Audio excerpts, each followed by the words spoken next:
In a city that never sleeps, where legends are born and dreams become reality, a new chapter is about to unfold. Last season, they fought valiantly, leaving their mark on the gridiron. But now, a new dawn emerges, a chance for redemption and supremacy. The Jets have honed their skills, forged their bodies, and sharpened their minds. The stage is set, and they're ready to unleash their might. Hey, no friends in the industry. I had to draw the line between my brothers and my enemies. We said 60 minutes. One by one, we're gonna knock it down. Keep it rap. Yeah, you hit us up and now we owe you something back.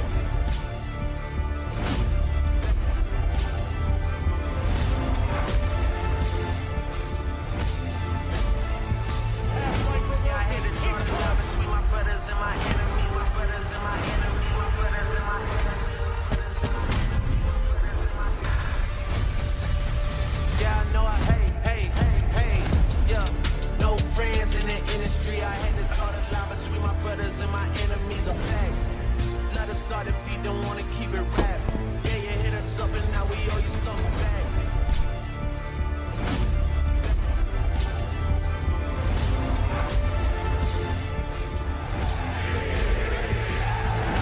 I had to draw the line between my brothers and my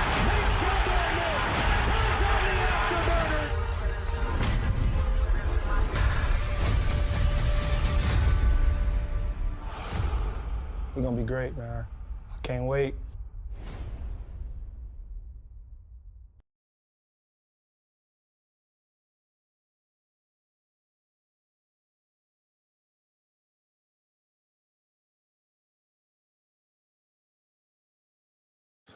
What is up, Jets Nation? Welcome to the first episode of Fight or Flight Podcast. I'm your host, James, and joining me is my good buddy, guy who used to beat the shit out of me, Eric Fajardo. What's going on, dude?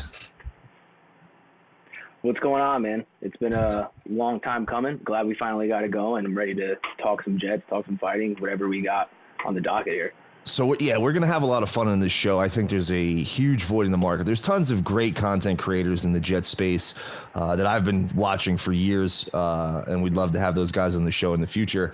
But I feel like there's a huge void in the market, and I think we're going to be able to fill it. We're going to talk tons of Jets stuff. We're big Jets fans going back. Since I was a little kid, my father had season tickets back when the Jets were lighting the seats on fire and we were 1-15, going to Jets games forever. I grew up, unfortunately watching the Jets play miserable football for many years. And the fact that I'm still here is a testament to my fandom as a Jets fan. And I know, Eric, you've been a fan forever. We've been to a couple Jets games together. You have season tickets, do you not? No, I don't. Hasn't been worth it, to be honest with you. I mean, it really hasn't. But you're at a lot of games. You've been here through thick and thin. Yeah. I mean, I'm still a fan. I'm still addicted. You might recognize this guy. You might recognize this guy on Jets commercials. You see his face, his beautiful face on Jets commercials on a regular basis. You definitely keep an eye out for him every time you see a Jets commercial. You'll see him in his white Sean Green jersey that he's got tucked behind there. This fucking guy. Sean Green's you'll see a mustache. Sean Green's a fucking legend. The mustache is legend. I think we should start a poll right now. Bring back the mustache. Hashtag bring back the mustache. Aaron Rodgers looked great with the stash. The stash is in. Bring it back. Make it happen. But we're going to talk not just Jets. If I could pull it off like him, I would. You crushed it, dude. You look like Don Juan Delanucci over here. Rico Suave. But we're not just going to talk Jets. We're going to do a lot of fight talk, MMA, boxing. Me and Eric have a very extensive background in the fight world. I've got a couple fights under my belt. I trained with some of the best fighters in the world: Jim Miller, Amanda Nunes, Charlie Brenneman, Jamie Varner. Got my ass kicked every day, but we both wrestled our entire life. We're very well-versed in combat sports, so we're going to do a lot of fight talk and upcoming fights and fight reviews and things like that. We'll probably have some fun bets that we'll be doing. We're definitely going to be doing some interviews with some great fighters. I know Eric is still training hard. I'm fat now after my injury, But Eric is still training hard. He's got a fight coming up himself. And, he's training with some of the toughest guys in the world. Damian Maya invited him out for his camp to be his wrestling coach. The guy's an absolute stud on the mat. So we're going to be doing tons of fight talk. But today we're going to talk a lot about this Saturday, watching Aaron Rodgers make his debut in green in New York, in MetLife, even though it was a Giants home game, even though it was, it felt like a Jets home game. You really felt like the Jets energy. Everybody was cheering for Aaron Rodgers. It was wild. I really wish I got to go. They sold out a preseason game. The preseason football game sold out. Like, this is the hype that's around this team. And I want to get into that hype a little bit, but we'll get into that. We're going to get into the preseason game. We're going to get into some of the cuts of the 53-man roster, two big names that I'm very, very upset about. But at the same time, if we're arguing about our 52 and 53 guys, that's a champagne problem to me. Like, if we're bummed about letting go of some good guys, that's a really big champagne problem. And, I wish these guys the best of luck. But this Saturday, Eric, what were your thoughts on this Saturday's game, the Aaron Rodgers' debut? The first drive was a little lackluster, but it's expected. It's preseason. You're very vanilla in the offense to really get in the feel for real-time game, not practice. What did you think about Aaron Rodgers' debut? Well, I mean, I think he's as advertised. Like, let's be honest, all the checks before the play even starts. He's extremely decisive. His legs still look pretty fresh. Not to mention the Giants are sending the house right off the jump. They blitzed him like 7 times. And the good thing is, right away. We got after him, and the line held up. The one play where Simmons kind of broke through, Carter kind of missed that pickup, which obviously is tough for a little running back to do on a D end there. But I think that it is a stark difference from any quarterback I've ever seen the Jets have. Like, let's be honest. If you're not a Jets fan, if you not even just a Jets fan, a diehard Jets fan, if you're not paying attention to the Jets, I ask people all of the time, like even people from the area, because that's where we grew up. We both grew up in New Jersey. I'm out in sunny Las Vegas now, but I ask them, like, name the Jets' top 5 quarterbacks of all time. Like, tell me the Jets' top 5, and make it even harder. I'm like, and you can't use Joe Namath, and you cannot mention Joe Namath. So without naming Joe Namath, name the Jets' top 5 quarterbacks of all time. Some Jets fans can't even name it. Like, it's sad that the single season touchdown record is 27 touchdowns, and it's held by Ryan Fitzpatrick in 2015. Like, that is disgusting. The fact that our team, our best quarterbacks are Ken O'Brien, Mark Sanchez, are in the top 5 greatest quarterbacks in Jets history. I mean, you got to put, even though it was one season, you got to put Fitzpatrick in there. He holds all of the single season records for quarterbacks for the Jets. Like, 100%. It's really sad, and Aaron Rodgers was definitely a breath of fresh air, man. I have never seen a guy, like, even the touchdown to Garrett Wilson, that ball was perfect. Like, it couldn't get any better. And I don't think, the only time I can think of a play that in my Jets history, I've watched virtually every single Jets game since I can remember watching football. The only play in my mind that comes to mind is the touchdown in the postseason against the Patriots with Santonio Holmes in the corner of the end zone. The only Jets play that I can think of, and we see plays like that in the NFL all the time. Great quarterbacks make those plays all of the time. It's almost routine. The fade route in the end zone, throwing it over the cornerback's head who's not turned around yet.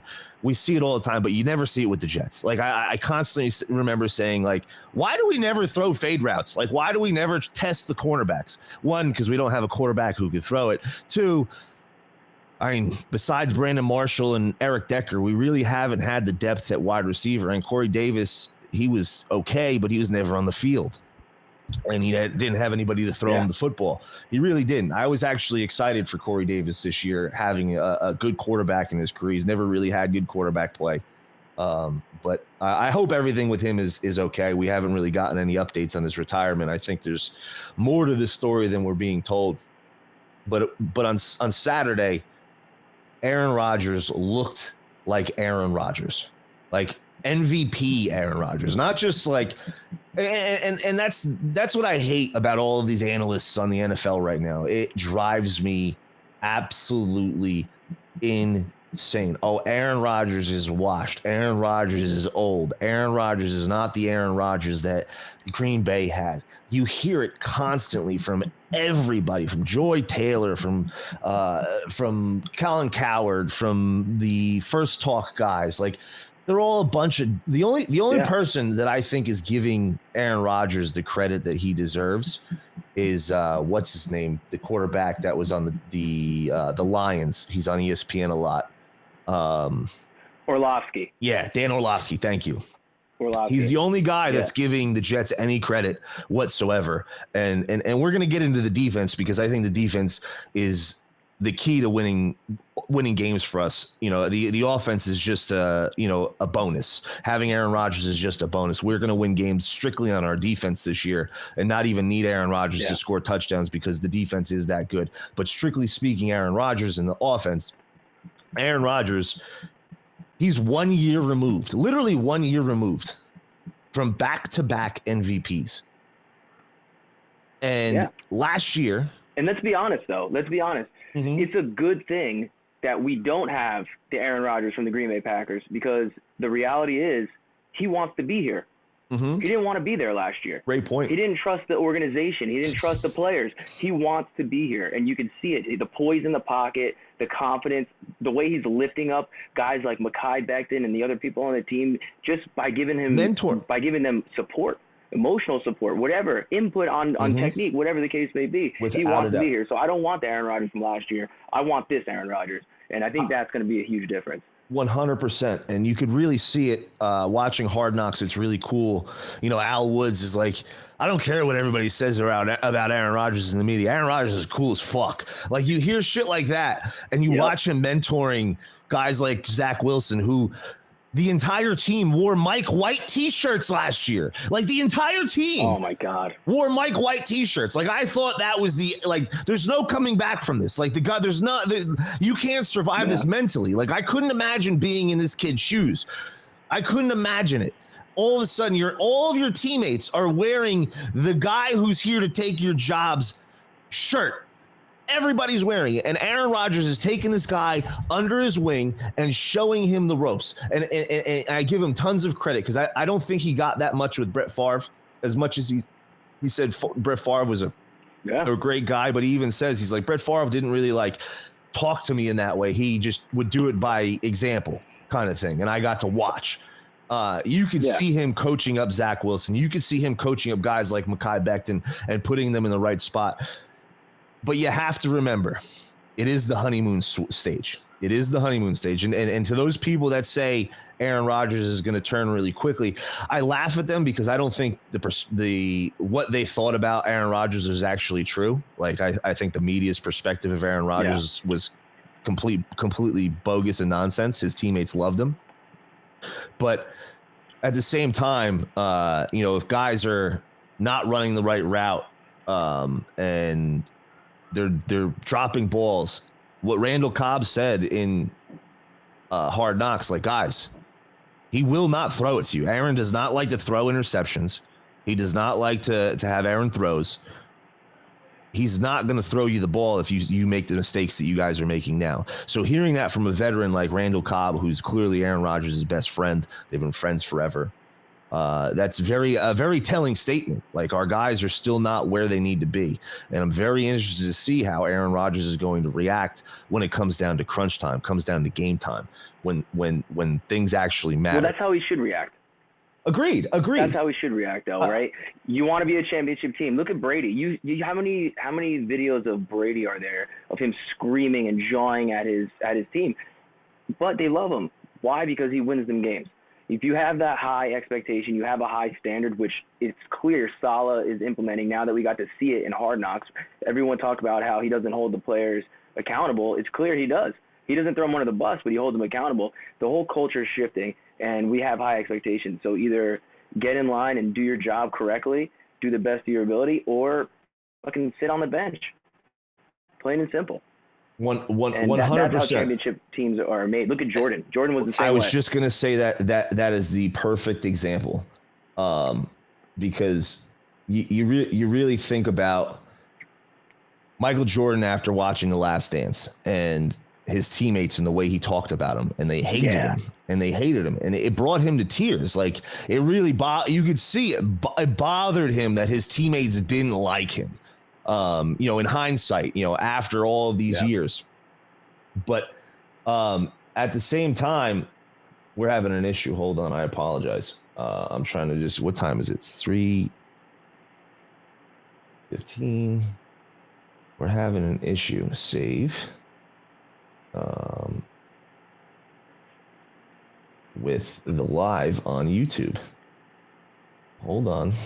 Let me get it all squared away. And we will get this fixed. But Aaron Rodgers has that same mentality 100%. He is a dog. He is a guy who wants to win. He's the ultimate competitor. And we need that kind of accountability and leadership from the Jets, and for these young guys especially. Like, we have a nice mix of veterans and young talent. What the heck is going on here? Well, it sets us up for years to come, and that's attributed to Douglas and the development from all the coaches. 100%. 100%. Doug, this is another thing with Aaron Rodgers. I think people have such a salty taste in their mouth when it comes to Paul Hackett. But when you see Aaron Rodgers talk about the offense, and you see Aaron Rodgers talk about how the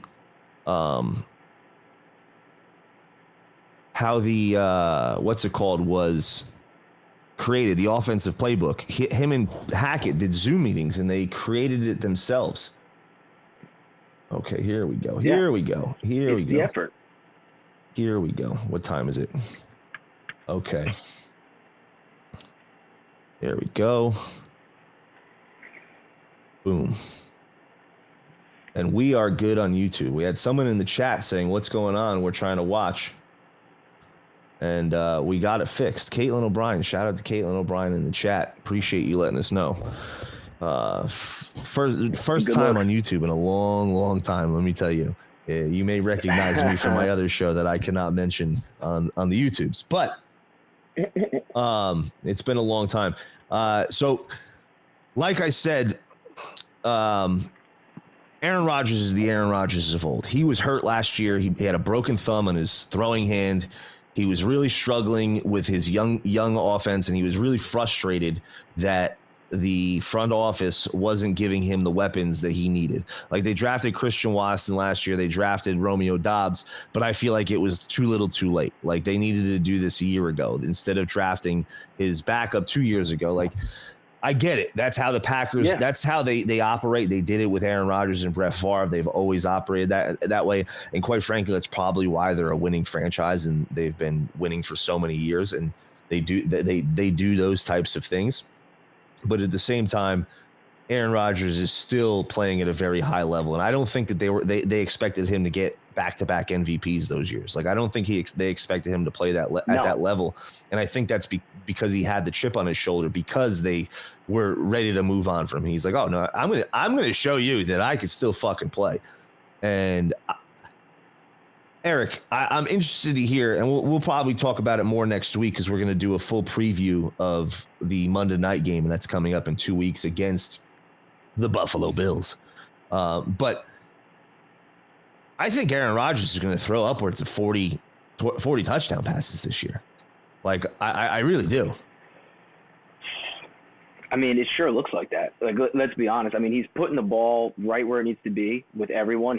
the way he's like, and the biggest thing for me was the fact that he was talking about McGovern making calls at the line, having that line of communication with his center, which is only going to help him and then help the receivers around him. He's got a ton of guys that can do something with the ball, even if Garrett's getting doubled, right? You still have Hardman. You still have Conklin, who's running great routes as a tight end. You still have Lazard, who's a big body in the end zone.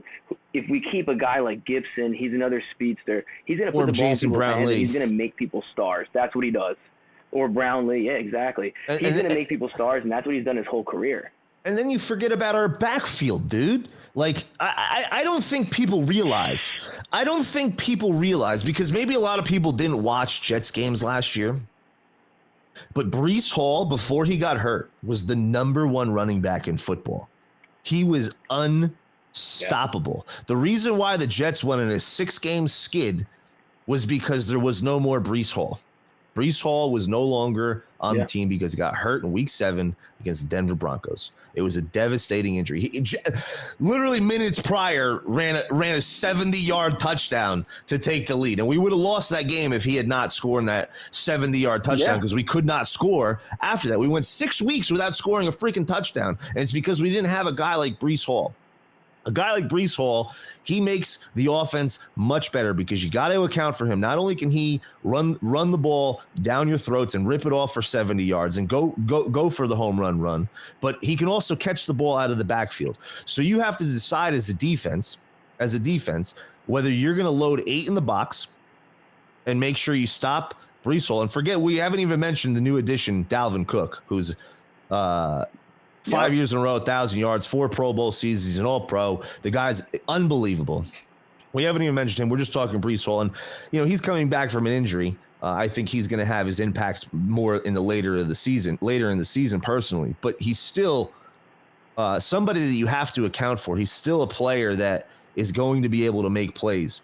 And you have to decide as a defense whether you're going to put 8 in the box and try to stop the run, try to stop guys like Breece Hall and Dalvin Cook, or you're going to run a regular box and let those guys, like, I don't think Dalvin Cook has had not 8 guys in the box like his entire career. Maybe last year with Justin Jefferson, but really think about it. He's probably had loaded boxes most of his career, and he's dominated.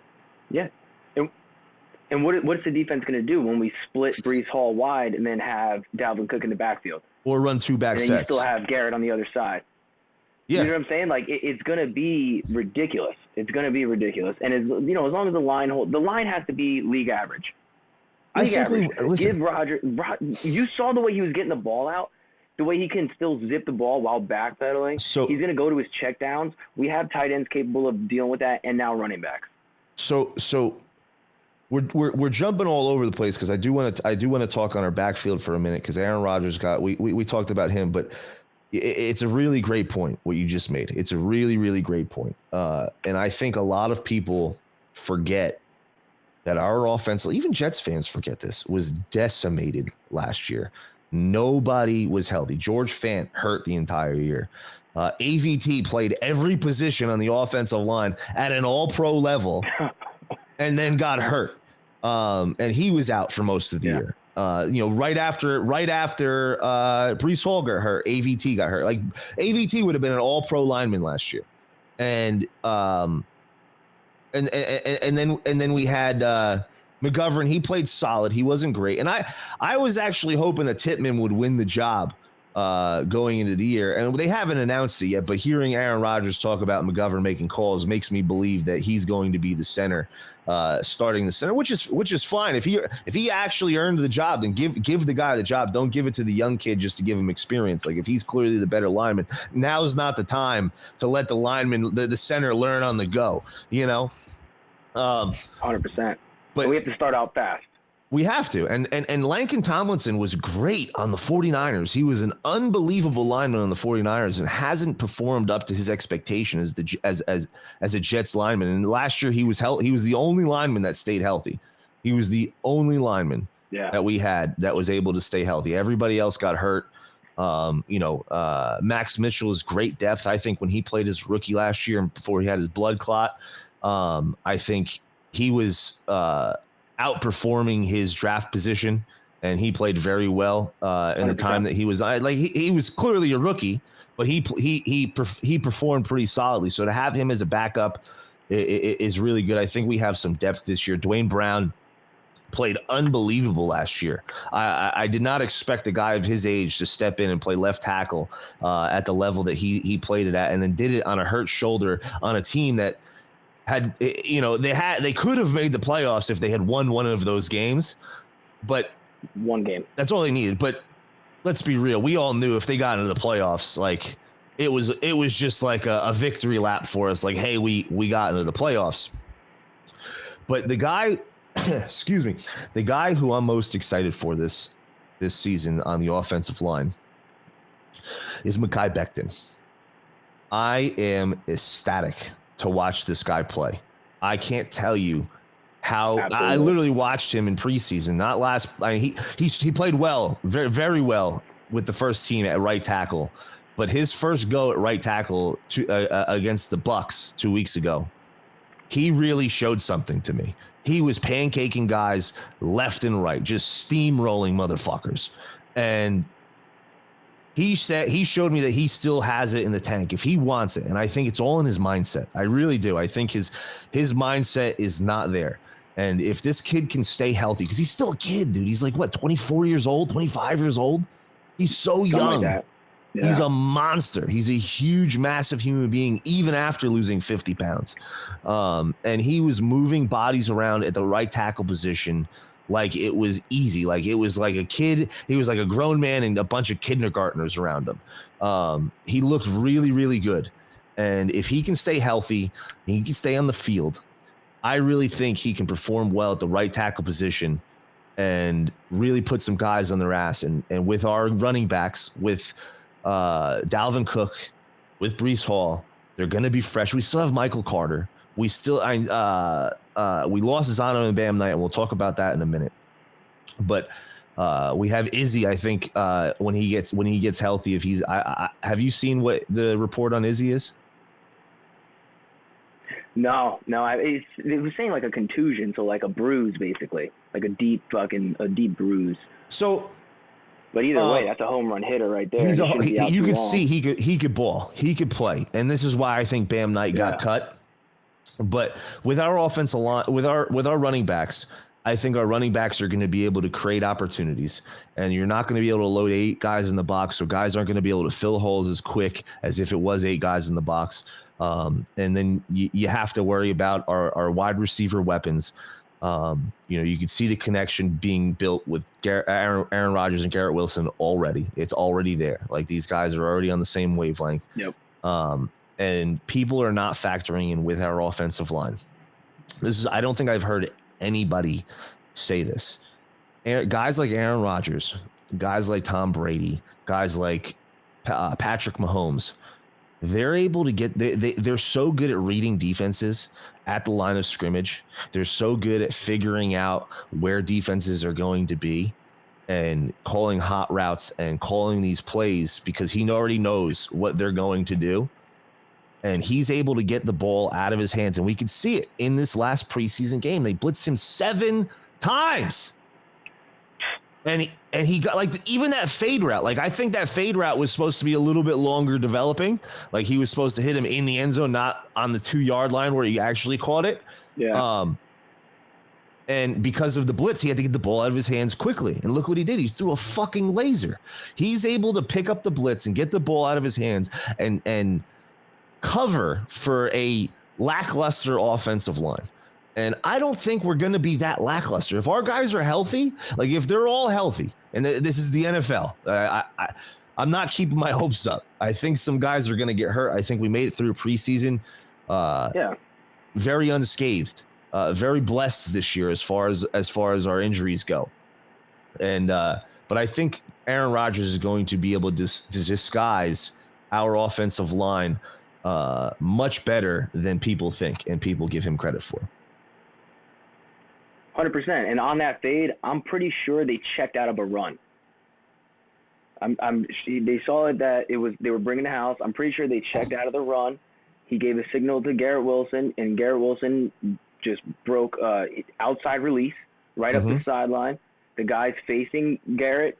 Rodgers put it right behind the guy's helmet. And the craziest thing was that you'll see it when Garrett catches the ball, he delays his effort to grab the ball so the corner doesn't know he's going for it, has the body control to pull it away from him and land right in the end zone. That connection is special. That's Devontae Adams style right there. 100%. And I was just going to say exactly that. Garrett Wilson played it so perfectly. The ball was thrown maybe 5 inches above the defender's helmet. It was right because Garrett reached over his head to grab it. Like he didn't wait till the ball passed the defender. He reached over the defender's head to grab it, but he waited to the last possible second so the defender didn't throw up his hands and block it. It was so perfect at how he hit his hands. And those types of things, like I was watching a thing about Rob Gronkowski and how he did this very well because he got defended really hard with guys swatting at his hands, and he learned by showing his hands late, he was able to make better catches. And I was watching this guy just make unbelievable catches, and I hate it. He did it to us over and over and over again because he didn't show his hands. He was very good at it.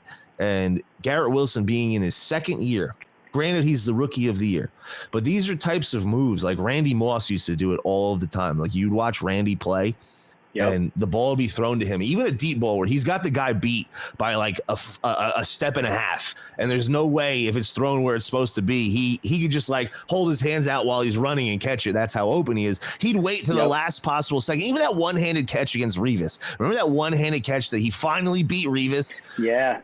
He threw the last second. Like it wasn't like he was like here running. It was the last second. He's going, and he snatched that shit right out of the air. Garrett Wilson has that already in his second year. Yeah. You can't coach that quickly. I really think there's going to be a special connection with those guys. And my father, he texted me yesterday. I'm going to read it exactly. My father, he runs a analytics website for gambling, for sports gambling. It's called GimmeTheDog.com. So if you're a sports bettor, go to GimmeTheDog.com. It's all SDQL analytics, and it has everything that you could possibly want in your search queries. It's unbelievable. It's a really, really cool system. I'm not a big sports bettor myself because otherwise I'll turn into Craig Carton really quick. So I avoid it. I'll avoid it. But for people that are sports bettor, I've seen the program. It's unbelievable. But he asked me yesterday. He goes, James, what do you think is the most likely outcome? He said. And he listed these 3 stats. And in 2023 for Garrett Wilson, over 86.5 receptions, over 7.5 touchdowns, or over 1,150 yards. And my answer is I think all 3 are a lock. I think all 3 are a lock. Yes, and he said, because he had, think about it, he had 1,100 yards last year, 1,130 yards last year with Zach Wilson and Mike White as his quarterback. He had 4 touchdowns, but he had 83 receptions. 83 receptions. So 86.5 with Zach Wilson, or with Aaron Rodgers, is definitely doable. 8 touchdowns. I think he's going to hit over 10. I think he's going to hit over 10 touchdowns. I think he's going to have a huge breakout season. And 1,150 yards. I think that's a lock as well. But he said, what's the most likely? And I said, the catches over 86 or the yards. I'm sorry, because I think the receptions, he might not get as many targets. Like for 86 catches, he's got to have over 100 targets.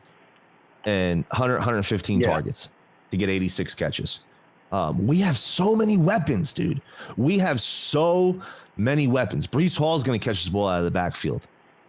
Dalvin Cook's going to catch the ball out of the backfield. Michael Carter's going to catch the ball out of the backfield.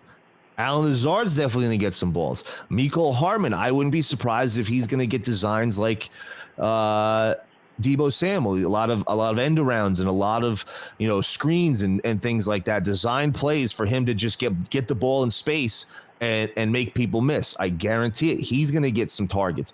I think they're going to use Rucker like they used Kuhn. I think he's going to be that John Kuhn role where he's like a tight end fullback where he catches a lot of balls, but they also just send him up the middle for a couple yards. Like I wouldn't be surprised if they use Rucker like that. He looked great in the preseason.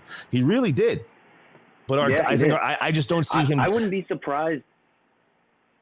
Go ahead. I was just going to say, I don't see him getting reps at tight end over Uzama and Conklin, who look phenomenal. And those guys are going to get tons of targets. Aaron Rodgers loves his tight ends. Like, we're going to run tons of 2 tight end sets with a running back power eye with Ruckert and one of our running backs back there, and play action is going to get everybody with 2 tight ends running routes. Like we have so many weapons, dude. And forget about Randall Cobb, who's his best friend, who's definitely he had better stats than Barrios last year. Like Randall Cobb had better stats than Elijah Moore. Yeah. So you know what I mean? And he's a first down machine. We have these guys on our team. We have these guys on our team that are all going to eat. Aaron Rodgers is known for spreading the ball around. He's known to hit the open guy. And we have so many weapons. Like Aaron Lazard is a solid 2. I never thought he was a 1. Like when he was the 1 on the Packers, I never thought that he was worthy of being a 1. But a solid 2. He's definitely going to do well with Garrett Wilson getting a lot of the doubles. And also worrying about our running backs and the guys coming out of the backfield. It's going to be – I don't know if Garrett Wilson will get 100 targets. I really don't with that many weapons. Uzama's going to eat. Conklin's going to eat. Like, really think about it. I might push back a little bit. I think there's a good chance that by mid to late season, Uzama's going to start taking a back seat to Ruckert. Because if you watch like his film from last year, you watch him a little bit in the preseason this year, he kind of shies away from contact. He's a little bit overrated as a run blocker. If you look at that play where Rodgers missed him, right, I think that he wanted Uzama to go upfield more. And Uzama bent his route in to avoid contact from a guy much smaller than him. You watch Ruckert play, he's running through wall. He doesn't give a shit. He's younger. He's much more physical. I think Uzama's sort of towards the end. I think he's taken a lot of shots. He's had a lot of injuries. I think he's a locker. He's like a Solomon Thomas, right? Solomon Thomas flashed in the preseason, but he's not the same hungry young guy that he was back in the day. He was a bust as a first-round pick. At a certain point, he was a bust, but he looks decent. He's just not an every down guy anymore. Yes. So I think that, I think Ruckert's going to push Uzama out a little bit. I think they're going to end up keeping Bawden. He's getting a lot of reps, and Hackett loves fullbacks. And you might as well use Ruckert's height, his physical ability downfield as well. He loves to run block. You watch it. You're going to line him up on the same side as ABT, Mekhi Becton, and let Breece Hall run to the right. It's going to be insane. It's going to be he's very physical, and I wouldn't be surprised if you're right, but I think the guy is going to demand opportunities, and I think it's very possible that he gets some of the Kuhn role. Like Kuhn was put in the slot sometimes, like he was put all over, and he got tons. Like think of how many opportunities he got on those Green Bay Packers teams. It wasn't just run opportunities; it was tons of swing passes. And having a guy like Ruckert who's physical, who's not afraid to run block, and this is why I think you keep Uzama. You run a 2 tight end set formation, and you run a play action. All of a sudden, you have Ruckert available to throw the ball. You have Uzama, Conklin, and then you have Garrett Wilson on the outside. You have 4 guys, and then you have the running back, Dalvin Cook or Breece Hall, that can also get dumped off to. So you have 5 guys still with a power formation that can all break a play, make a catch, push downfield, and Aaron Rodgers has some of the best play action in NFL history. Like even the quarterbacks are watching. They did in Hard Knocks. They were watching. Guess if this is a play action or not. They couldn't guess it. Even the quarterbacks. So it's having that kind of depth and formation. Paul Hackett loves a guy who can be a Kuhn role. They used him a lot in that Packers offense. Like like in the playoffs, just watching this guy, I'm like, this guy Kuhn keeps making plays, keeps putting the ball, moving the chains. Like, the Packers are chanting for him, like, "Ooh," it sounded like they're booing. They made him a star. They made him a star. Yeah, so I think it's very possible that we see Ruckert force his way on the field in that type of role.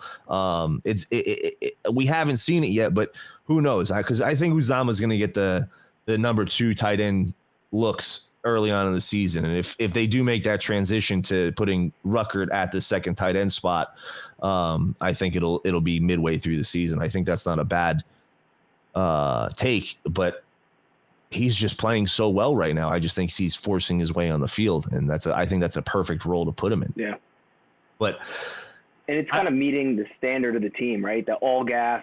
Mm-hmm. And then the way that, he's going to run the routes the way Rodgers wants him to run the routes. I think basically that's what I'm banking on. Whatever the starting lineup is for week 1, it's a good thing if it changes midway through the season. That means they're still aware. They're not like, how many times when we were watching Gase did they just keep handing Frank Gore the ball up the middle when Ty Johnson, every time he touched the ball, he's breaking something? It was explosive. They would not relinquish that role. Yep. I think that I'm hoping that this regime is different, especially with Hackett and Rodgers, and Saleh seems to be on board with them, even though he's a defensive-minded coach. I think he's on board with that idea of keeping it fluid, keep giving the ball to the hot hand, and whoever earns their way on the field. I think that's a good sign, and we haven't seen that in our history in forever. Last time you really saw that big change was what is that, 01, 02, when they were like, you know what, Testaverde's kind of shot, throw Pennington in. That was the last time I could really think that we made a real change. Yeah, that was Herm Edwards. Herm Edwards made that change, and Herm was the last coach that took us to a division title in 02. That's when Chad won the job. So Herm was one of those guys. You earn your spot on his. Even Rex Ryan, like, he'd give guys that were underplaying, like what's his name, Kyle Wilson, was fucking terrible. Kyle Wilson, and he would constantly give him opportunities. And he was always like, he was a very big players coach. But you hear Robert Saleh speak, and the way he's like, listen, like, make sure you put our brand of football on tape. Like, put that's exactly who we are. That's who we represent when we watch those games. And you hear him talk about it and ingrain this in his guys' head. Like, there's a certain mentality that he wants his guys to play with. And he called out the offensive line in Hard Knocks. He's like, yo, like, this is not the mentality that we want for this football team. And they needed it. We need, like, I love that he's a player's guy. I love that the guys love him. But I also love that he's not afraid to tear into these guys and rip them a new asshole. Because, some of these guys, I wish we could go back to the old days of the NFL and the old days of coaching and before these guys were prima donnas. Like, I couldn't imagine, some of these coaches like Bill Parcells today coaching the way that he coached. It's a much different game. So I've had a big gripe with this, right? Because Saleh takes so much fucking heat. Mm-hmm. And he reminds me of every good wrestling coach that I've had. The expectations are high. He's calm, cool, and collected when he's giving you information. And when it's time for him to get mad and he has to yell and he has to put you in your place, because he doesn't do it so often, it means a lot more. Yes. He's very articulate. He's very decisive with how he speaks. He chooses his words carefully. Yes. And I think the kids, let's be honest, the kids respond to that much better. And I think that he's doing exactly what we wanted, right? After Gase, we wanted a CEO-type head coach. He's being a fucking CEO. He's not stepping on any of the other coaches. He's demanding a high-quality product. Like, from first year to second year, it came out. He went and he helped Ulbrich, and he worked on the defense with him. And then next thing you know, we go from the last ranked defense to top 5. Top 3. Of course, we had an influx of talent, but it's the culture change. And the culture change is what we've always wanted. Without a doubt, the culture that Rex Ryan created was amazing. It truly was. I mean, you watch that Hard Knocks and the way the guys played for him. Even that last year, he was the Jets head coach, and we were out of the playoffs, and everybody knew he was gone after this year. those guys played their hearts out. They just didn't have the talent on the field to win football games that year. But though you could see those guys wanted to win, even going down to the last game. And us as fans were watching like, yo, just lose the game. Like, we need the draft pick, but these guys, they were playing their hearts out for Rex Ryan. And we need a guy, a coach, a leader who's a leader of men. We need a guy who's going to set the tone for these elite athletes and how to prepare and how to be a professional. And I think he is a perfect example of that. You see his work ethic. Like, Eric, I know you're very, very big into fitness and taking care of yourself. And when it comes to especially athletics and especially things like that, but I'm starting to really feel this way more about life as well. You see a person who is in great shape, and you see a guy who takes care of himself, and you have a lot more respect for him, and you take what they say at a higher value because you know how hard it is to be in that kind of shape, and the discipline that it takes, and the self accountability that it takes, because that's what it is. It's the discipline and self accountability. That's what it comes down to, because everybody wants to be in shape. Everybody wants to be healthy. Nobody wants to be sick and fat, but they're not disciplined or self accountable. And you see a guy like Robert Saleh, who's in impeccable shape. Like the guy looks like he could get on the field right now. He's in that good of a shape. He looks like a thumb, but he looks like and then you see him running the stairs. Like, he's not like trotting up the stairs. Like, he's getting after it when he runs the stairs. And I can only imagine what he's like in the weight room. And you can respect a guy like that. And you can take what he has to say at face value. Like, this guy puts in the work. He's not scared to get his hands dirty. He's going to work his ass off, because not only is he in great, phenomenal shape, but he's got to run an NFL team. Like, he's got to be on top of being a coach, and he's doing a great job at both.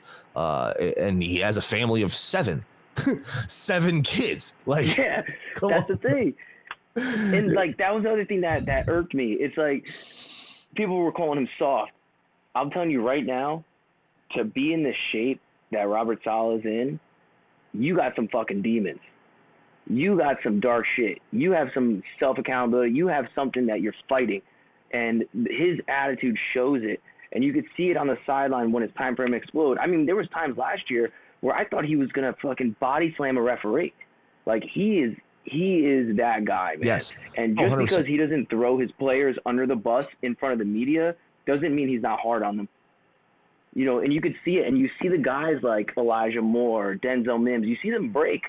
Even Makai started to break because they can't handle that shit. All of these guys are kids, and they're coming from being superstars in their college, not going to class, doing whatever they want, living their life. They go to two years of college and get drafted, and then they come to the NFL, and you got some guy telling you what to do. There's a certain way to coach that, and it's very hard to do. That's why you see so many college coaches go to the NFL and completely fail. Fall flat on their face. Different thing. And I think exactly. And I think that the mindset that he has, where he's a people person, he wants to understand how you think, why you think the way you do. Great communicator. What is your family life like? Great communicator. And Rodgers is the same way.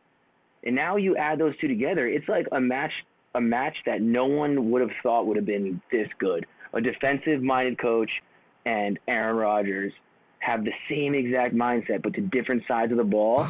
And it's clearly radiating throughout the rest of the organization. And you can just see it. You could feel it. You could feel it from the social media team. Even the social media team is more confident this year. You can see the Instagram posts, the tweets. Everyone's feeling that kind of way. And that's the culture shift. Shout out to Jets Twitter, because they're doing an awesome job. They've been crushing it as of late. Yeah. But it's the way that he carries himself as a leader. Like, he expects greatness out of these guys. Like, he expects nothing less than greatness. And he expects it from his coaches. He expects it from himself. And he does that. He presents greatness at all times. And you got to respect a guy like that. And then you factor in the relationship that Hackett and Aaron Rodgers already had, creating the offense that they're running, that he won 2 back-to-back MVPs using. He's a general on the field. He's going to be able to, read defenses and fix things on the fly because he's literally seeing the field in a way that Hackett doesn't. And those guys communicate in a way like it's almost like they're psychic together. They're one brain in those offenses. It's truly amazing to watch. And I'm very excited because Hackett, I think, is getting the raw end of the deal. He brought the Blake Bortles and the Jaguars to the AFC Championship.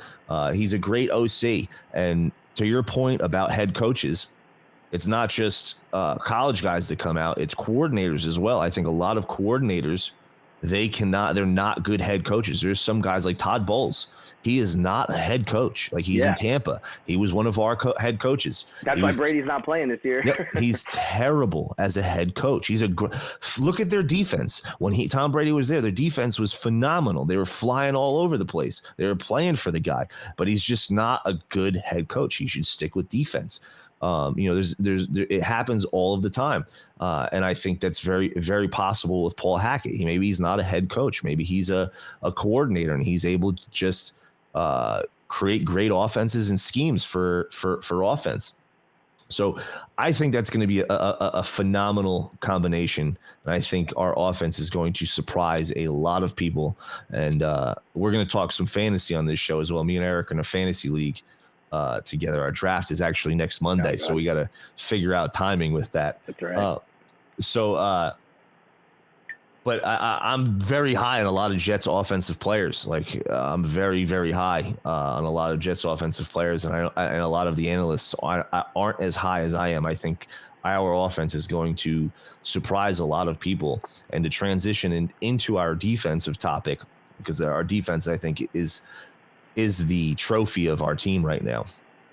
But 100%. Aaron Rodgers and our defense last year averaged 18.5 points allowed per game last year. 18.5 points per game were allowed. We could not score touchdowns. We had 6 games in a row where we couldn't score a touchdown. We lost to the Patriots on a punt return. It was 3-3 in the last seconds of the game on a punt return. We lost. Aaron Rodgers, for his entire career with the Packers, 26.7 points per game he averages. Aaron Rodgers has only had a top 5 defense in his career once. It was 2009. They won the Super Bowl when he had a top 5 defense. We have a bona fide top 3 defense right now. I personally think at the end of the season, if all guys are healthy, our core guys are healthy, we are going to be one of the best defenses in football history. I think our depth at defensive line is unbelievable. Like I've never seen depth of like even the G-men when they had that run with Tuck and all those guys on the defensive line. I don't think they were as deep as the Jets are right now at the defensive line. And then our cornerbacks, they just ranked all the best cornerbacks in football. And our cornerback duo just got ranked the #1 cornerback duo in football with Ahmad Sauce Gardner, who arguably is not just the rookie of the year and an all-pro, but the best cornerback in football in his second year, already going into his second year. Like you don't even have to say like he could be going into his second year. Like last year as a rookie, he was probably the best cornerback in football. And DJ Reed got robbed of a Pro Bowl appearance last year. Absolutely fleeced from a Pro Bowl appearance last year. He was a Pro Bowl cornerback last year. Unbelievable cornerback. And I think was a great mentor to Sauce. I truly believe that. I think he really helped Sauce transition to the NFL seamlessly. I think Sauce would have done great without a guy like DJ Reed, but I think DJ Reed just amplified Sauce's greatness with a little bit of help. And then we have a bunch of other really good cornerbacks. So with a defensive line that is going to put pressure on a quarterback just with 4 guys, not even sending 5 or 6. Every play. Like Quinnen Williams, he had double-digit sacks last year. He had double-digit sacks. I think it's going to be more this year. And if it's not more, it's because they're triple teaming the guy. They're putting 3 guys on him. But the problem, Eric, if they put 3 guys on Quinnen Williams or even double team Quinnen Williams, Carl Lawson's going to eat. John Franklin Myers is going to eat.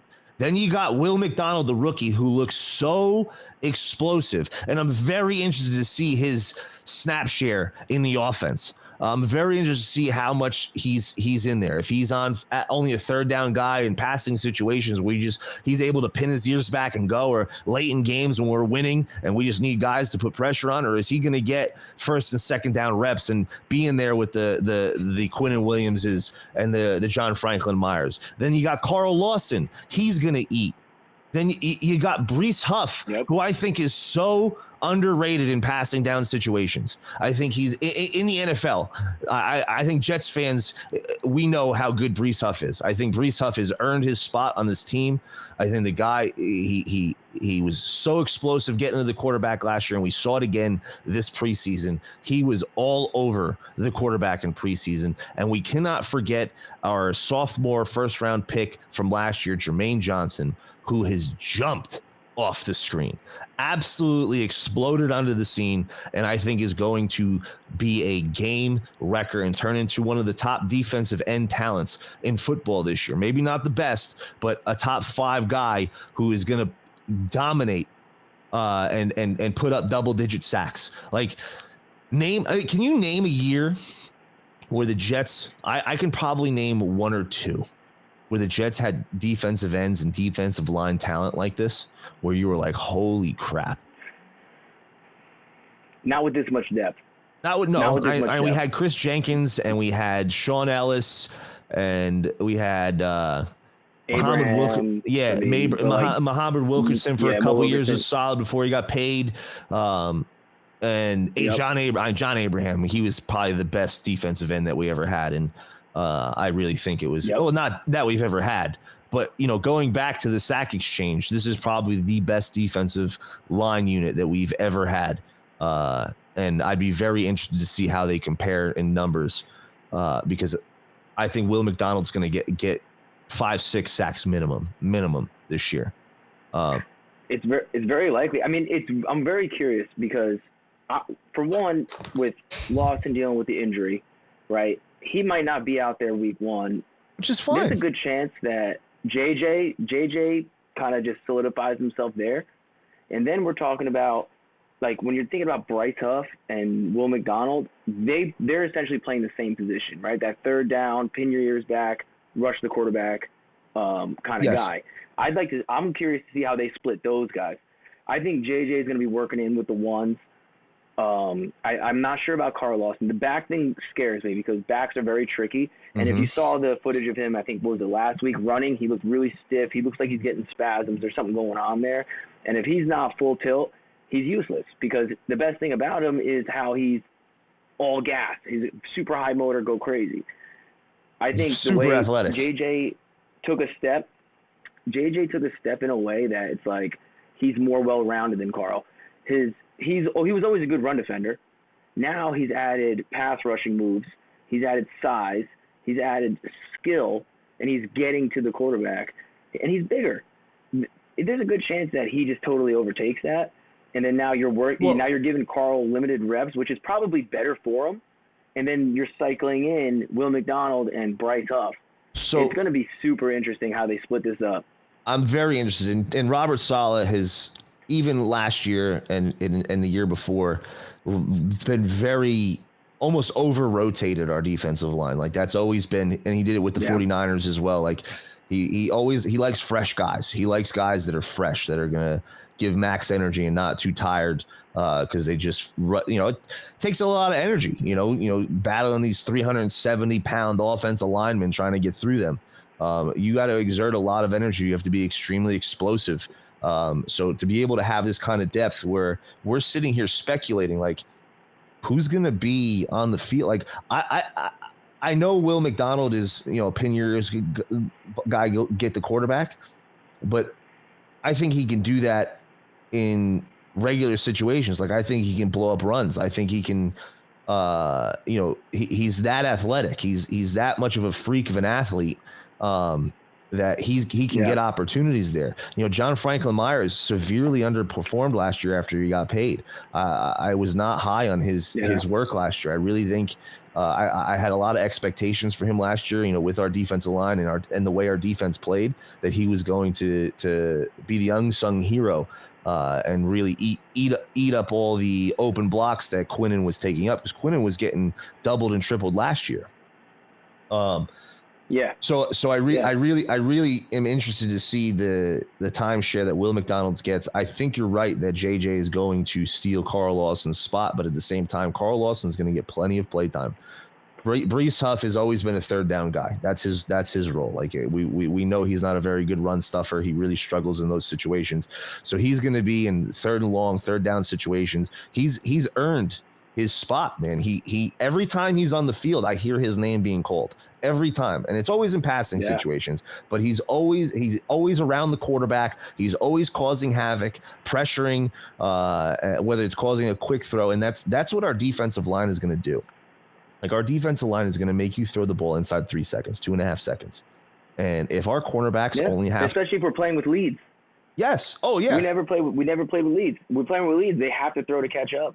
We're going to get to that quarterback a lot. That's why I think we have the depth to do it. Will McDonald could have 5 or 6 sacks. Jermaine Johnson, I think, can have double-digit sacks. I think Quinnen Williams can have repeat and go back-to-back double-digit sacks. I think John Franklin Myers has the potential to be close to double-digit, but I'll say he'll have 5 sacks this year. Because of the attention everybody else is going to garner. Then you have Breece Hall is going to Breece Huff, who's going to get a couple sacks. Our cornerbacks are probably going to get a couple sacks because we send the corners often. We're going to be hitting these quarterbacks all of the time, and the best quarterbacks in the league, they always struggle when there's guys around their feet. And it's going to be interesting with our schedule. So we're playing a lot of very, very good quarterbacks.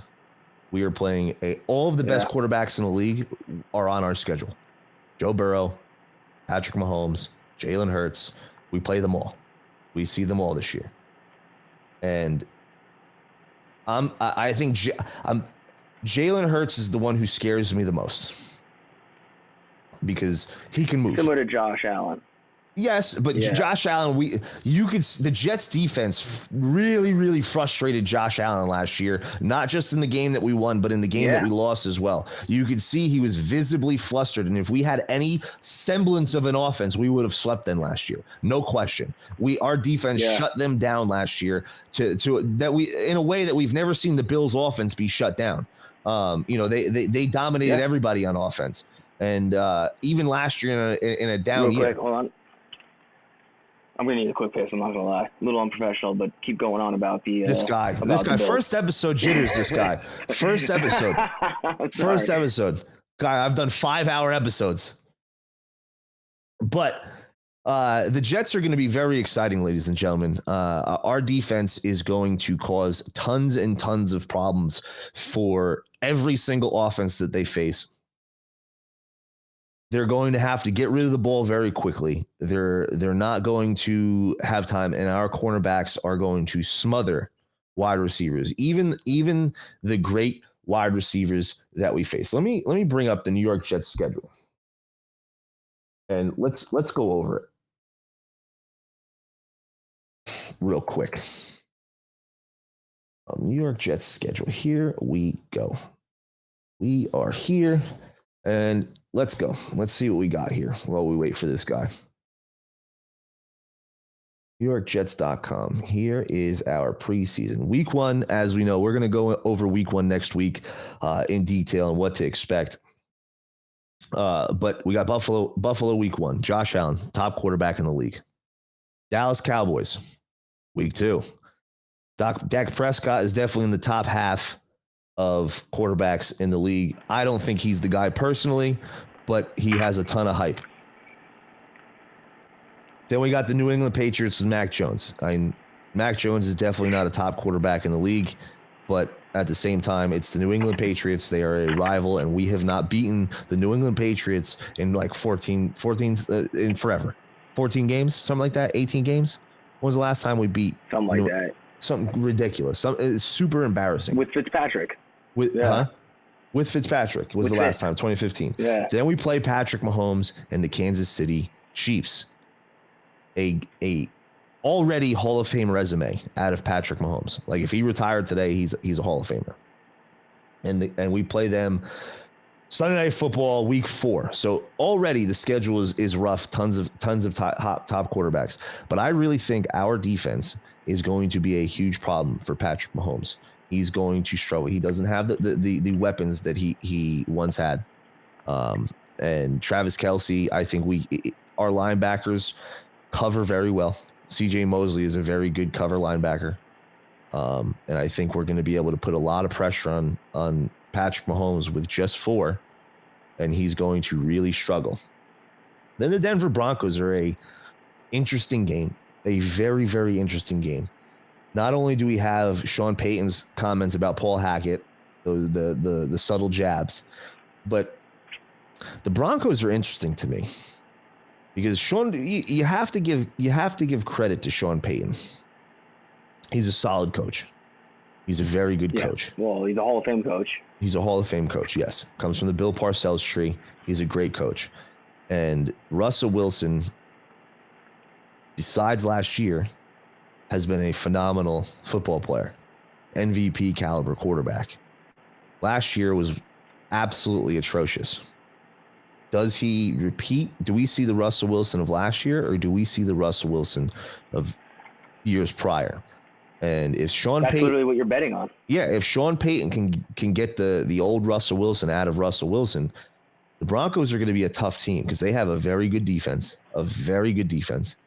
Cortland Sutton's very good. And Jerry Jeudy just got hurt, and Javion Williams is coming off the same injury as Breece Hall, a torn ACL, but his happened later in the season, a couple weeks later. But they do have weapons in Denver, and their defense is very, very good. So Denver is a very tough team, and I think people are sleeping on them. But one of the games I'm most excited for, Eric, is Week 6 against the Philadelphia Eagles. Not only because the Philadelphia Eagles are the NFC Super Bowl team, very good team. Jalen Hurts is a mobile quarterback. It's going to really test our defense. But as a Jets fan, we have never in the history of our franchise beaten the Philadelphia Eagles. I think we're 0-13 or 0-14 against the Philadelphia Eagles.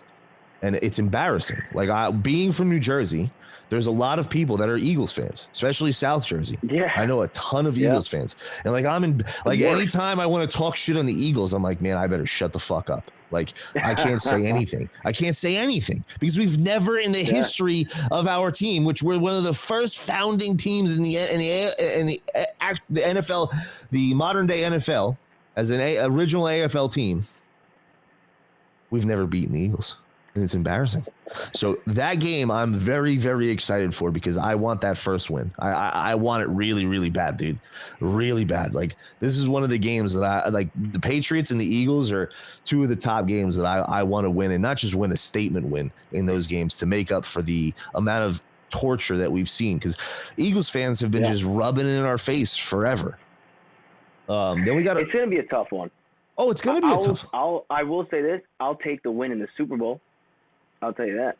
I'll take that first win in the fucking Super Bowl. I'll take both of them, dude. I'll take both of them. I think we're going to have issues.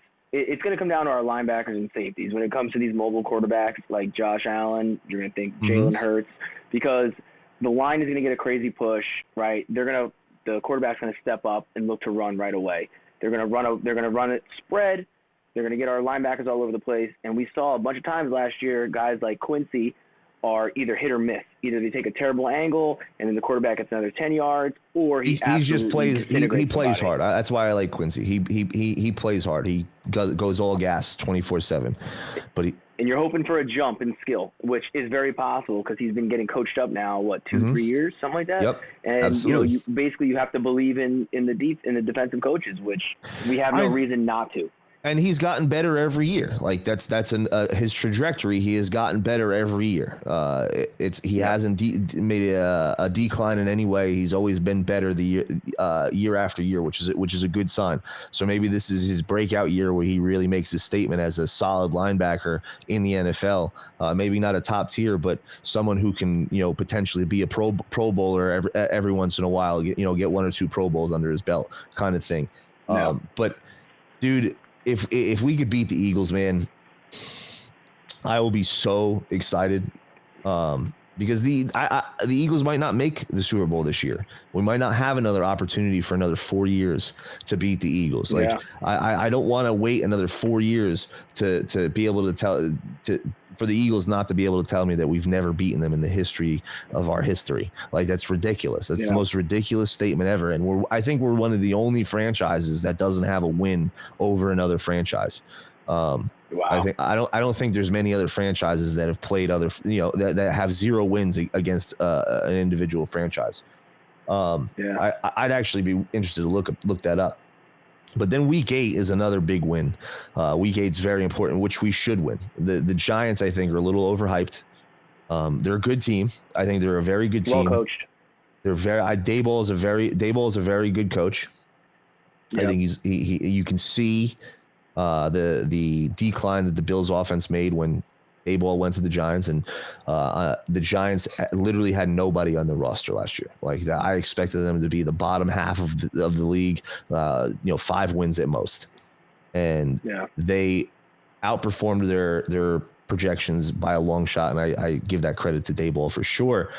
But at the same time, they still don't have a ton of weapons. All of their entire team their entire wide receiver core is slot receivers. No one's big. There's no big body guys. Saquon, he's going to definitely do well. But our defense should definitely eat that day. And the Giants, they have an okay defense, but they don't really have any standouts. I mean, their rookie last year, Thibodeau, needs to make a big step, but he didn't jump off the screen last year. He made some plays. 100%. Then we have he's a little bit on the stiffer side as it is. Then we have the Chargers, which is a very tough game. The Chargers, they're going to fight for the Western Division. I'll tell you that right now. I think the Chiefs might lose a step this year. I think that's definitely in the possibility that they're not the best team in the West. They're definitely making the playoffs, but the Chargers have a very good team. And I think they can make some waves, and we'll see what happens with the AFC West. But against the Jets, it's going to be tough. They got tons of weapons. Keenan Allen, Mike Williams. They drafted that rookie. They have Austin Eckler and Justin Herbert. Me personally, I think they anointed him a little too quickly. I think they were like, "Oh, this kid's great," too quickly because now he's only in his 3rd year. Last year was a big downswing, in my opinion, in his sophomore year. But they still made the playoff. They're still a playoff contender. They were a very good team. The Raiders is a game that we should dominate. We should beat the Raiders. I agree. This is really. I doubt Garoppolo will be in. You're right, and this is the first. Even if Garoppolo is in, we should dominate the Raiders. They only have really Josh Jacobs, Devontae Adams. Their defense is very mid. They don't have a great offensive line.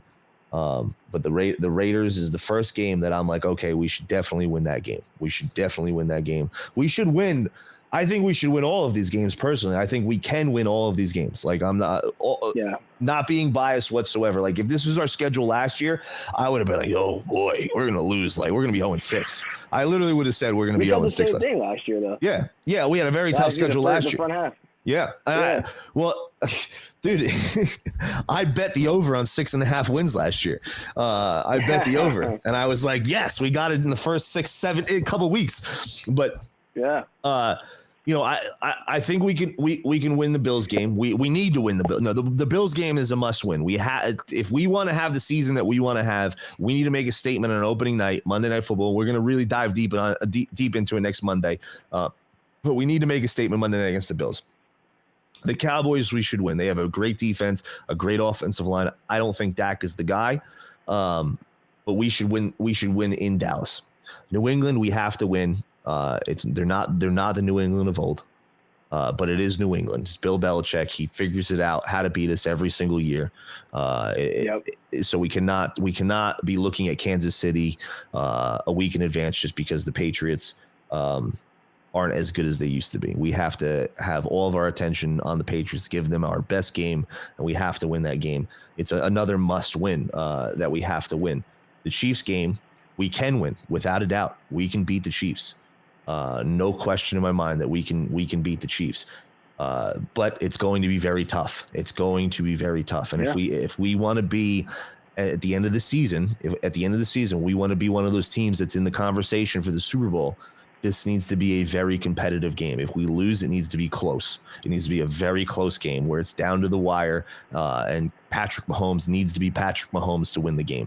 Pull something out of his hat, 2-minute drive, drives the team down the field. Our defense, for whatever reason, even though they're our staple of our team, it's Patrick Mahomes, and you give credit where credit is due. The guy's a great quarterback, and he somehow pulls it out and wins the game. It has to be one of those games if we lose, but we can definitely beat the Chiefs. We can beat them. We can. And then the Broncos, if we get Russell Wilson of 2 years ago, it's going to be a tough game. They have a great defense, a very, very good defense, and they have weapons on offense. And who knows, by week 5, Jerry Jeudy might be healed and playing. So they had Cortland Sutton and Jerry Jeudy. And if we get Russell Wilson of a couple years ago, Cortland Sutton's going to be a Pro Bowl caliber wide receiver. Jerry Jeudy could be a Pro Bowl caliber wide receiver. Those guys are studs. The Eagles, another game that we need to be in that game. Like if we want to be considered one of the best teams in football, we need to be in that game. We cannot win these other games and get blown out by the Chiefs and get blown out by the Eagles and expect at the end of the season to be a contender for the Super Bowl. We have to be in this game. It has to be close. If the Eagles win and it's close, I'm fine with that. I'm like, okay, it was close. Obviously, if we make stupid mistakes, it's going to be really frustrating because we should have won the game. But at the same time, you can see the team is good enough to compete with teams like the Eagles and the Chiefs. That's what we want out of these games. I think we can win. I truly do. In my head, we're 6-0 right now. In my head, we're 6-0. I'm not even joking. In my head, if our team performs at the level that it can perform, we're 6-0. We have the bye week 7, week 8, the Giants, a game that we definitely should win. It's a Jets-Giants rivalry, so there's a lot more riding on it, but it's a game that we should win. The Chargers is another one of those games. It's going to be a tough game. We need to be in that game. I think we need to win that game because they're going to be if we don't win the division, if we can't win the division against Buffalo and we're losing in close games to the Chiefs and we're losing in close games to the Eagles and we're splitting with the Bills and we're splitting with Miami because those are definitely potential outcomes without a doubt. We need to win the Chargers game because it's going to have huge wild card implications, huge at the end of the seasons. At the end, because it's either them or the Chiefs that are winning the West, and one of those teams are going to be in the wild card hunt. So we have for the end of the season for criteria, we need to beat the Chargers. It's a big game, and it's going to be very tough. They're a good team. The Raiders, like we said, AFC is too stacked to take losses. Exactly. The AFC is way too stacked to take losses. Exactly, and we should win that game. So potentially, if our team plays to the potential that they have, they could definitely win every single game so far. Do I think that they're going to? No, but they can, and it's very possible. It is definitely in the realm of possibility that the Jets go on a fucking tear. And how great would that be if we finish the season undefeated and steal the Miami Dolphins record? Be great. The greatest Jets season ever. It'd be the biggest redemption story for a franchise of all time. But and it's possible. It's not like a crazy hot take. It really isn't. It's going to be very, very, very difficult. It's not a high possibility. It's definitely not a high possibility, but it is possible because we can beat a lot of these teams. The Bills at Buffalo. It's going to be a tough game. Especially if we lose week 1, we lose week 1 at home. This is a must win. If we want to win the division. And I'm telling you right now, dude, I want the division almost as bad as I want the Super Bowl. I'm not even joking. We got to get that home playoff game. It's not even the home playoff game, dude. As a franchise, one of the original franchises in football, we have 4 division titles in our history. 4. You know who also has 4 division titles in their history and has only been a franchise since 1996 or 1993? The Jacksonville Jaguars have as many division titles as the New York Jets. That's embarrassing. That's a joke. Yeah. The Jets need to win the division. They need to win the division. I want a home playoff game, but I want that division title so badly, as badly as I want the Super Bowl, because it makes a statement. It's a huge win for the Jets in a division where the Patriots have dominated, and previously, before that, in the 90s, it was the Bills. In the 80s, it was the Dolphins. Like the 70s, it was the Dolphins. We've had dominant teams in our division for an entire existence. Like the Dolphins in the 70s went undefeated. They had Dan Marino in the 80s. In the 90s, the Bills went to 5 fucking Super Bowls. In the 2000s, from 2001 on till just 2 years ago, the Patriots owned that division. We need to win the division. So again, a must win, especially if we lose week 1. We have to split with the Bills. We have to. We cannot go 0-2 against the Bills. The Dolphins, week 12. I'm glad that we're not seeing the Dolphins till week 12. Yeah. I'm not as high on the Dolphins as the rest of everybody else. Like everybody's sucking the Dolphins' dick. I don't get it. I really don't. Jalen Waddle and Tyreek Hill are really good. They're really, really, really good. Don't get me wrong, one of the best wide receiver tandems in the league, if not the best.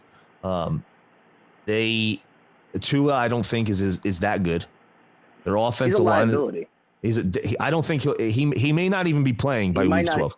It might be Mike White. Week 12 might be Mike White. You're 100%. Exactly. It might be Mike White.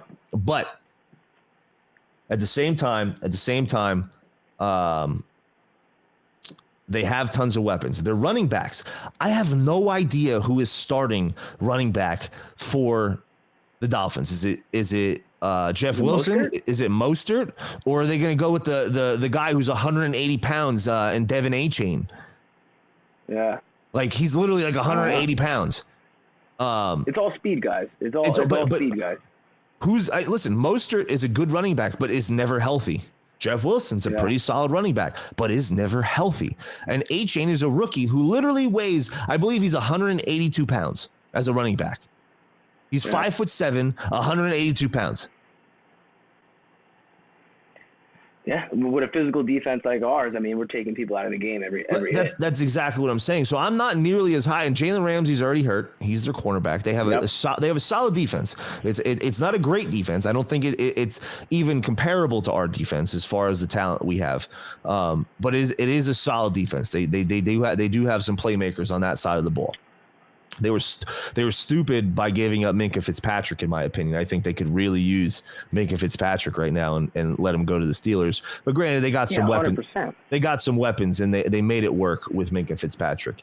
But we should sweep the Dolphins this year. I'm telling you right now, we should sweep the Dolphins.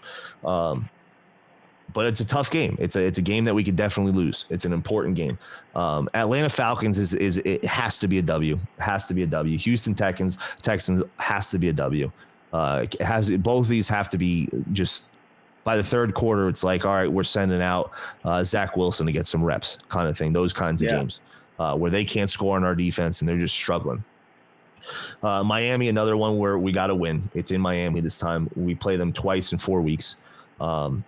Week 16 against the Commanders is a must win, another dominating win. The Browns, I think, is a very slept on team. Very slept on team.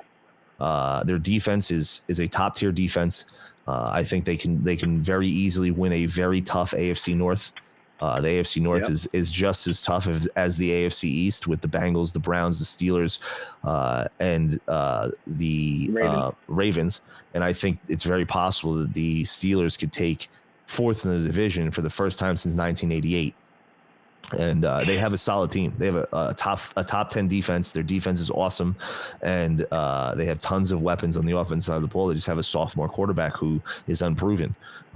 So the Browns, though, Deshaun Watson, if he's he needs to step up from where he was in the time he played last year. He did not look good last year, but he didn't look good in the preseason either.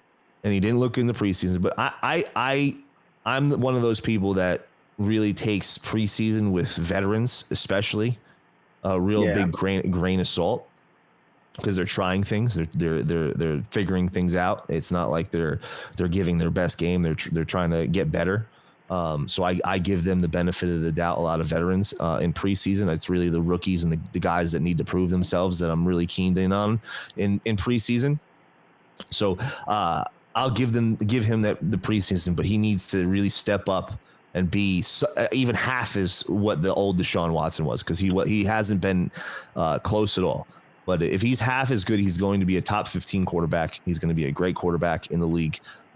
He may not be. We may not see the top 3 guy that we once saw, but if he could be a top 15 quarterback, the Browns defense is very, very good, and they have tons of weapons on the offensive side of the ball. I think Elijah Moore is going to have a good year. As much as I was very disappointed in his Jets career, I think he's going to prove himself to be a very solid wide receiver in the league.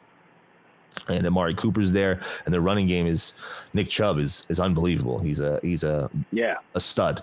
So that's going to be a very tough game, but we should beat them. Then to close the season out at New England, where we finish the season undefeated, we beat the New England Patriots, and it'd be the most glorious thing in the world. Nothing would be better to finish the season undefeated and to go 17-0.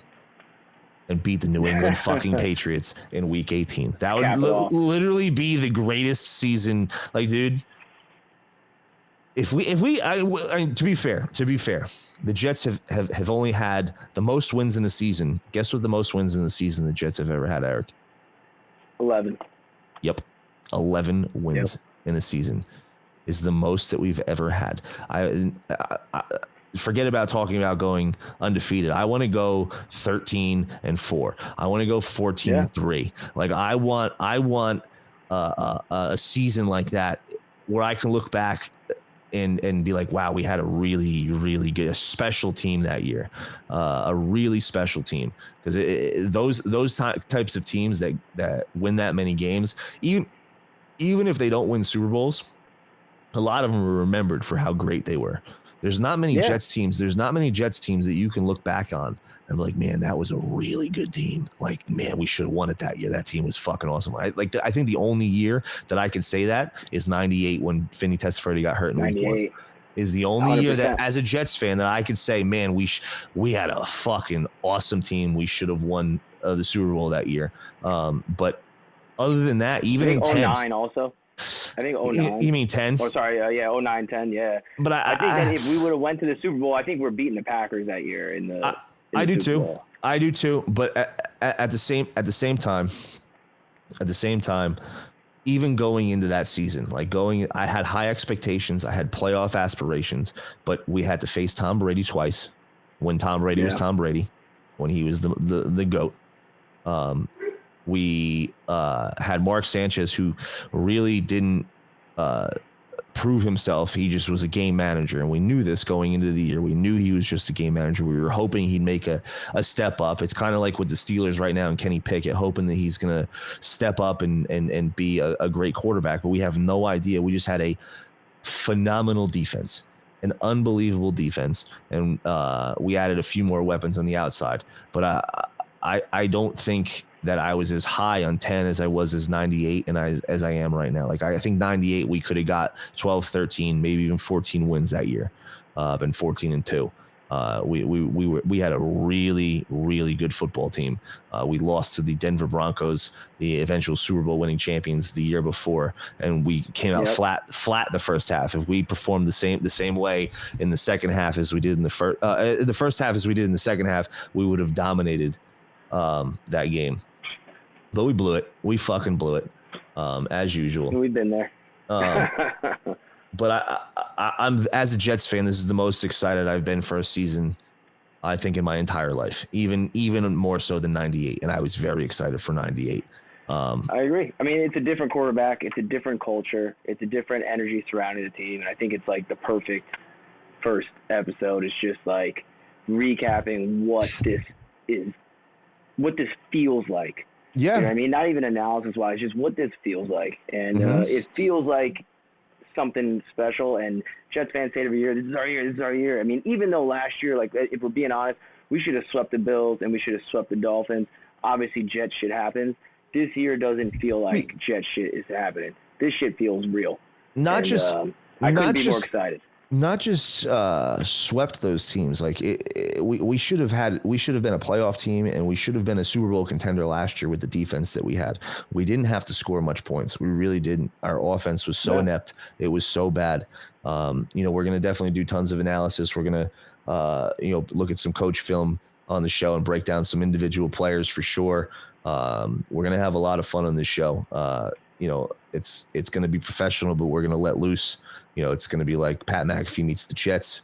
We're going to have some great guests on, and it's going to be a good time. And I'm very excited for this year. So next week we're going to dive into the Bills Jets Monday night opener.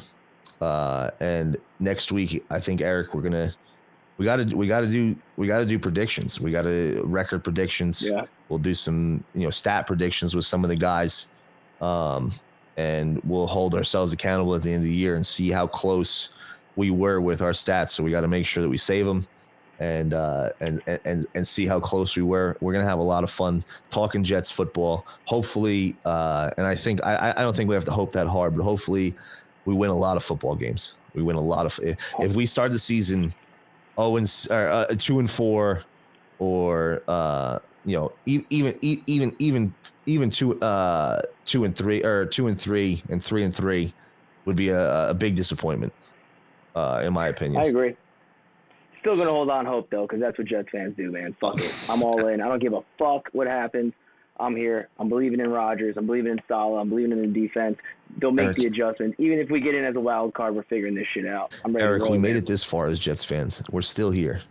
After all 100%. The shit we've been through, after all of the fucking shit we've been through, the butt fumbles, the drafting Kyle Brady over Warren Saps, Ken O'Brien, or even though it was before our time, Ken O'Brien over Dan Marino. Like, there's so many just Jets flops. All of our first round picks, except for Mangold, DeBrickashaw, and Revis in my entire life. Literally all of them. Maybe Santana Moss was a good one, but we had him for 3 years. But Quinnen. And Quinnen Williams now. But prior to Quinnen Williams, all of our first round picks have been disasters. Nobody has panned out. We've gotten any player that has panned out, we get rid of them. We haven't kept them. Like, it's hard to even get a football jersey as a Jets fan because they're sold by the time that they've been on the team for a couple years. So I'm very excited for this team. It seems like we have a really good core unit. Our young guys are making money. They're getting paid. And it's going to be a tough game for any team that they play this year, as long as we're healthy. Every team is looking at the Jets on the schedule saying, man, it's going to be a tough game, boys. Buckle up, which is a good thing. It's been a long time since that's happened for the Jets. But, Eric, it's been fun. We've been going for an hour and a half. Sometimes our show hour, sometimes our show 2 hour. But we're gonna have some fun on the show. If we can stay consistent, we'll start probably doing more than one day a week as well, so we can keep it short for everybody. But it's been fun, dude. It's been a fun first episode. We'll be back next 100%. Week for the Jets Bills preview. Anything that you want to say to the audience? Realistically, buckle up, man. This is a great time to be a Jets fan. Great time to make content. Great time to watch football in general. The AFC is stacked. Every team's got an offense. Every team's got a defense. This is the best possible year to be anything football, and I couldn't be looking forward to it any more than I am right now. It's not often that I'm wishing baseball season was over, and I'm looking forward to football season. Yeah, I'm a Yankees fan, so it's usually I'm like, all right, let's Yankee baseball October, and then after Yankee baseball, it's shit football. And finally, not finally, but it's for once it's the opposite, and I'm very excited for Jets football this year. Next week, same time, 6:00 Eastern, we will be live talking Jets preview for the Jets Bills game. And you probably hopefully we can get some updates on our fantasy team, whether we drafted or not. And maybe we'll do a fantasy draft preview if our draft is that night after the show. We'll see how it goes. But we'll be back next Monday, and then we'll be back. We will be doing a preview show for the game right before the game with up to minute updates as far as we can get to 6:00. It would be, we'll probably go 6 to 8 that day. because it'll be right before, and then we'll get off at 8 on opening night and leave it off for the game. You know what I'm saying? And Sounds good. Yeah, we'll do that. We'll have some fun. This is going to be a lot of fun, guys. I'm excited to talk Jets with everybody. Join the chat. Come and hang out. You'll see us in other people's chats. Say hi. Yeah, we'll be back next week, guys. Until next time, Jets, Jets. In a city that never sleeps, where legends are born and dreams become reality, a new chapter is about to unfold. Last season, they fought valiantly, leaving their mark on the gridiron. But now, a new dawn emerges, a chance for redemption and supremacy. The Jets have honed their skills, forged their bodies, and sharpened their minds. The stage is set, and they're ready to unleash their might. Hey, no friends in the industry. I had to draw the line between my brothers and my enemies. We said 60 minutes. One by one, we're gonna knock it down. Keep it rap. Yeah, you hit us up and now we owe you something back.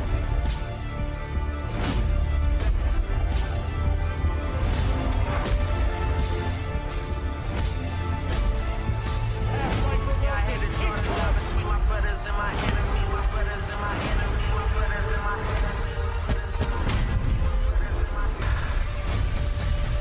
Yeah, I know hey, yeah. No friends in the industry. I had to draw the line between my brothers and my enemies. A fact. Let us start if you don't wanna keep it rap. Yeah, you hit us up and now we owe you something back.